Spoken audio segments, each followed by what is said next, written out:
ഹരി ഓം. 12-ാം അധ്യായത്തിൻ്റെ കിളിപ്പാട്ട്. അഥ ശ്രീമദ്ദേവി മഹാത്മ്യേ 12-ാം അധ്യായം കിളിപ്പാട്ട്. സർവമംഗളമാംഗല്യേ ശിവേ സർവാർത്ഥസാധികേ ശരണ്യേ ത്രംബകേ ഗൗരി നാരായണി നമോസ്തുതേ.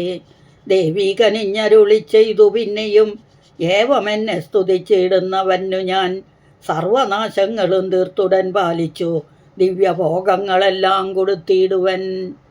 ഭക്ത്യാമധുകൈടപന്മാരുടെ വധം ദൈത്യാധിപനാമഹിഷാസുരവധം ശുംഭനിശുംഭാസുരന്മാരുടെ വധം അൻപോടു കീർത്തിപ്പവർക്കു വിശേഷിച്ചും അഷ്ടമി നാളും നവമി നാളും തഥാ പുഷ്ടയാ ഭക്ത്യാ ചതുർദശി നാളുമേ. മാഹാത്മ്യമുച്ചരിക്കുന്ന ജനങ്ങൾക്കു മോഹവും ദുഷ്കൃതവും കളഞ്ഞിടുവൻ. ദുഷ്കൃതോ അത്ഭുതങ്ങളാകും ആപത്തുകളൊക്കെ കളഞ്ഞു രക്ഷിച്ചിടുവനല്ലോ. ദാരിദ്ര്യവും പുനരിഷ്ടവിയോഗവും വൈരീഭയം ദസ്യുപീഡാ നൃപഭയം ശസ്ത്രാനലതോയ ഭീതിയും നീക്കുവാൻ നിത്യം പഠിതവ്യമസ്മൽചരീതങ്ങൾ. കേൾക്കും അവർക്കും അകലും ആപത്തുകൾ പോക്കും മഹാമായയാലുണ്ടായിടുന്ന ഘോരങ്ങളാം ഉപസർഗങ്ങളും നൃണാം തീരും ആദിത്രയോത്ഭൂത ഭയങ്ങളും. പൂർണ്ണഭക്തിയാമൽഗ്രഹേ പഠിച്ചിടുകിൽ സാന്നിധ്യവും തത്ര സുസ്ഥിരമായി വരും. പൂജാബലിപ്രധാനേ മതീയോത്സവേ ഭോജനേ ഭൂസുരാണാം മൽചരിത്രങ്ങൾ. ചൊല്ലുകിലും മുതാ കേട്ടുകൊണ്ടിടിലും എല്ലാം വഴിയെ പരിഗ്രഹിച്ചിടുവൻ. ഉൽപ്പത്തി ഭേദവും മാഹാത്മ്യവും മമ ശില്പമായി ചൊല്ലുകയും കേൾക്കുകയും ചെയ്യുന്ന സൽപുരുഷന്മാർക്കും അഭ്യുദയം വരും. അല്പകാലേന ലഭിക്കും അഭീഷ്ടവും. ദുസ്വപ്ന ദർശനം സുസ്വപ്നമായി വരും. സൽസഭായാം ബഹുപൂജ്യനായും വരും. ബാലഗ്രഹപീഠ തീർന്നു തെളിഞ്ഞിടും ബാലകന്മാരും മമ പ്രസാദത്തിനാൽ. മർത്യജനങ്ങൾക്ക് സംഘാതഭേദേഷു മൈത്രീകരണയായി വന്നുകൂടും ദൃഢം.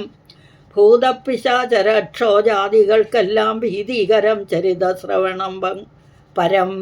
യുദ്ധേ മതീയ പരാക്രമം കേൾക്കിലോ ശത്രുഹൃതഭയമുണ്ടാകയില്ലല്ലോ. കാട്ടിലകപ്പെട്ടുഴലുമജകിലും കാട്ടുതീ ചുറ്റി ചുട്ടന്നു വരികിലും കാട്ടാന പാഞ്ഞങ്ങെടുക്കുന്നതാകിലും കോട്ടയിലാക്കി ബന്ധിച്ചു കിടക്കിലും രാജാവ് കൊല്ലുവാനായി നിയോഗിക്കിലും ആജിയിൽ ശത്രുക്കൾ ചുറ്റും വളകിലും വാതേന ചൂർണിതനായി വലഞ്ഞിടിലും പോതേ മഹാർണവേ ഭീതനായിടിലും ശത്രു പ്രയുക്തമാൻ ശസ്ത്രമേറ്റിടിലും നിത്യവും വ്യാധിയാൽ പീഡിതനാകിലും സർപ്പസിംഹവ്യാഘ്രദുഷ്ടജന്തുക്കളും മൽപ്രസാദാലകാലെ പോയൊളിച്ചിടും. എന്നു വേണ്ട സർവസങ്കടത്തിങ്കലും നന്നായി പരിപാലനം ചെയ്തു കൊള്ളുവൻ. ദേവവൃന്ദത്തോട് ഇവണ്ണം അരുൾ ചെയ്തു ദേവകൾ കണ്ടിരിക്കെ മറഞ്ഞിടിനാൾ. വൃന്ദാരകന്മാർ തെളിഞ്ഞു നിജ നിജ മന്ദിരം പൊക്കു സുഖിച്ചു മരുവിനാർ.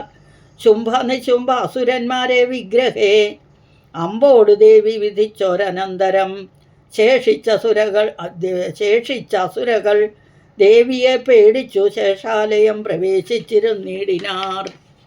എവം മഹാവിഷ്ണുമായ ഭഗവതി ദേവി ജഗത് പരിപാലനം ചെയ്വതും വിശ്വമെല്ലാം പ്രസരിക്കുന്നതും അവൾ വിശ്വമാതാവായ ദേവി നിസ്സംശയം. വിശ്വമെല്ലാടവും തിങ്ങി വിളങ്ങിയിട്ട് വിജ്ഞാനമുക്തി സിദ്ധ്യാദി നൽകിയിടുന്നു. അങ്ങനെയുള്ളൊരു ദേവിയെ സേവിക്കിൽ മംഗളം കൈവരുമേവനും നിർണയം. മംഗളം കൈവരുമേവനും നിർണയം. 12-ാധ്യായം ഇവിടെ കഴിഞ്ഞിതു. മോദേന കേട്ടുകൊണ്ടാലും നൃപോത്തമ.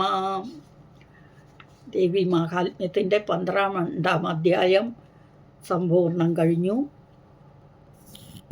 ഹരി ഓം.